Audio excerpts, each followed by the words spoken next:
ఎందుకు ఒక చిన్న వూండ్ బ్రెయిన్ కి, నర్వ్స్ కి షాక్ ఇచ్చేస్తుంది. And the worst part, symptoms వస్తున్నప్పుడు ఆల్రెడీ డేంజరస్ స్టేజ్ లో ఉంటుంది.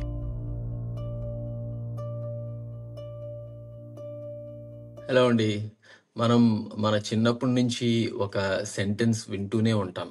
కట్ అయితే టీటీ ఇంజెక్షన్ చేయించండి. కానీ ఈ టెటనస్ టాక్సైడ్ ఆర్ టెటనస్ అంటే ఏంటి? ఈ రోజు మనం టెటనస్ నర్వస్ సిస్టమ్ ని ఎలా ఎఫెక్ట్ చేస్తుందో, ప్రివెన్షన్ ఏంటి, న్యూరలాజికల్ సిమ్టమ్స్ ఏంటి, అసలు ట్రీట్మెంట్ ఉంటుందా అనే వాటి గురించి డిస్కస్ చేసుకుందాం. చివరి వరకు చూడండి అండ్ ఇవన్నీ కవర్ చేద్దాం. సో టెటనస్ అనే డిజీజ్ ని కాజ్ చేసేది క్లాస్ట్రీడియం టెటనీ అనే బ్యాక్టీరియా. ఇది సాయిల్ లో, డస్ట్ లో, రస్టెడ్ ఐరన్ సర్ఫేస్ల మీద కామన్ గా ఉంటుంది. ఒక డీప్ వూండ్ లో బ్యాక్టీరియా ఎంట్రీ అవుతే మన బాడీలో ఒక టాక్సిన్ ని రిలీజ్ చేస్తుంది అనమాట.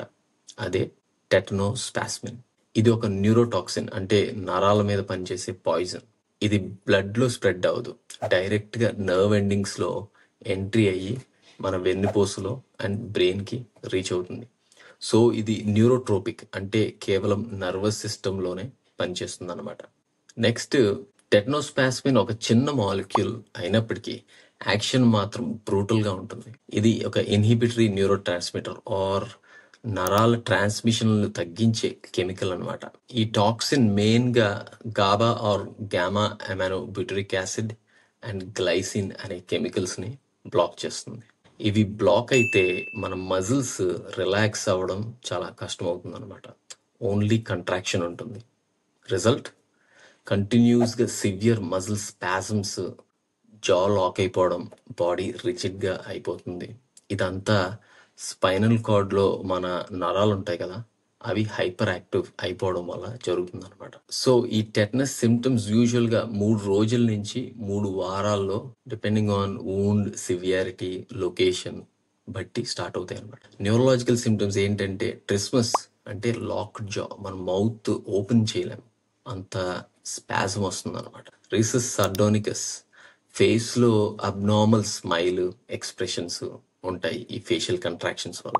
ఆఫిస్తోటోనస్, అంటే మన బాడీ ఫుల్ గా ఆర్చ్ లాగా బెండ్ అయిపోతుంది muscle contraction, back muscle contraction వల్ల.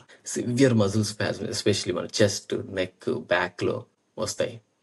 అండ్ స్వాలోయింగ్ కూడా డిఫికల్ట్ అవుతుంది. అలాగే ఆటోనమిక్ ఇన్స్టెబిలిటీ, మన బీపీ, హార్ట్ రేట్ ఇవన్నీ ర్యాండమ్ గా మారిపోతూ ఉంటాయి. Fits or seizures, respiratory failure, ఊపిరి సరిగ్గా జరపలేకపోవడం, అండ్ అడ్వాన్స్ స్టేజ్ లో మజిల్ రిలాక్స్ చేయలేక కంటిన్యూస్ గా కంట్రాక్షన్ లో ఉంటాయి అనమాట. ఇమాజిన్ ద పెయిన్ అండి, చాలా భయంకరంగా ఉంటుంది. అండ్ టెటనస్ కి కన్ఫర్మేటరీ టెస్ట్ ఏమీ లేదు. డయాగ్నోసిస్ క్లినికల్ గానే చేస్తాం. History of injury, vaccination or incomplete vaccination to tetanus, and classical symptoms మనం ఇందాక డిస్కస్ చేస్తున్నట్టుగా ఉంటే కనుక ఈ కండిషన్ ఉందని సస్పెక్ట్ చేస్తాం అనమాట. సో వూండ్ కూడా క్లీన్ గా ఉండొచ్చు, కానీ టాక్సిన్ ఆల్రెడీ స్ప్రెడ్ అయి ఉంటుంది. అండ్ ఇంపార్టెంట్ థింగ్ ఏంటంటే ఈజీ, సిటీ స్కాన్, బ్రెయిన్ ఇవన్నీ నార్మల్ గా ఉంటాయి. ఎందుకంటే ఇది న్యూరో ట్రాన్స్మిటర్, అంటే ఒక మైక్రో లెవెల్లో ఉంటుంది కాబట్టి స్ట్రక్చర్స్ అన్ని నార్మల్ గా ఉన్నట్టు అనిపిస్తాయి. దీనికి ట్రీట్మెంట్ ఇమీడియట్ గా స్టార్ట్ చేయాలి, ఎందుకంటే ఈ సర్వైవల్ బతకడం అనేది చాలా అగ్రెసివ్ మేనేజ్మెంట్ మీద ఆధారపడి ఉంటుంది. ఐసీయూ అడ్మిషన్, ఎయిర్ వే, ఆక్సిజన్, వెంటిలేటర్ సపోర్ట్ అవసరం ఉంటుంది. హ్యూమన్ టెటనస్ ఇమ్యూనోగ్లోబులిన్ అనే ఇంజెక్షన్ టాక్సిన్ ని న్యూట్రలైజ్ చేయడానికి ఇవ్వాల్సి ఉంటుంది. యాంటీబయాటిక్స్ లైక్ మెట్రోనిజాల్ వాడాల్సి ఉంటుంది.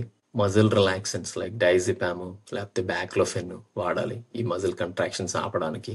యాక్టివ్ ఇమ్యునైజేషన్, వ్యాక్సిన్ వేయించినా సరే ఈ డిజీజ్ వచ్చిన తర్వాత వ్యాక్సినేషన్ చేయాలి. అండ్ వూండ్ కేర్, సోర్స్ ని ఎలిమినేట్ చేయడం, ఇదొక న్యూరలాజికల్ ఎమర్జెన్సీ.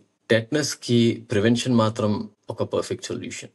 వ్యాక్సినేషన్ స్కెడ్యూల్ పక్కాగా ఉండాలి.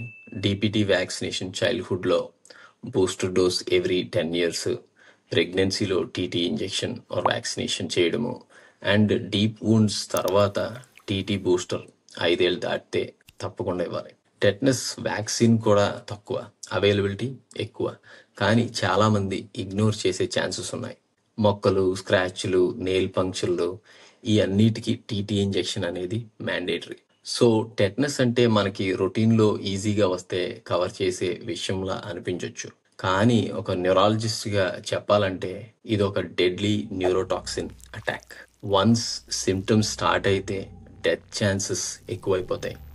బట్ ఇది 100% ప్రివెంటబుల్ కండిషన్. వూండ్ వాష్ చేయండి, వ్యాక్సిన్ షెడ్యూల్ రెగ్యులర్గా ఫాలో చేయండి. డీప్ బైట్, రెస్టెడ్ మటల్ కాంటాక్ట్లో వస్తే కనుక టీటీ ఇంజెక్షన్ తప్పకుండా ఇమీడియట్గా వేయించండి. సో నచ్చిందండి ఈ ఎపిసోడ్?